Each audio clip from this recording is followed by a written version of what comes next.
பார்த்திங்கன்னா ஒரு ஃபேஷியல் வந்து நமக்கு சொல்ல போகிறேன். ஐ மீன் அது வந்து உடனே வந்து பிரைட்னஸ் கொடுக்குமான்னு சொன்னது. அது போட போக உங்களுக்கு வந்து அந்த பிளாக் மார்க்ஸ்லாம் வந்து போகும். இது வந்து முல்தானி மிட்டின்னு சொல்லுவாங்க. இது வந்து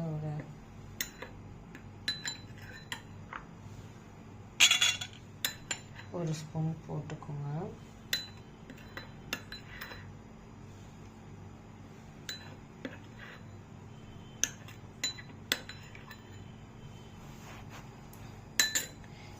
இது வந்து பார்த்திங்கன்னா குளியல் பொடி. நான் இது வீட்லேயே அரைச்சி வச்சுருக்கேன். இதோட வேணும்னா சொல்லுங்கள். நான் வந்து என்னென்ன பொருள் ஆட் பண்ணியிருக்கேன் உங்களுக்கு வந்து நான் சொல்கிறேன்.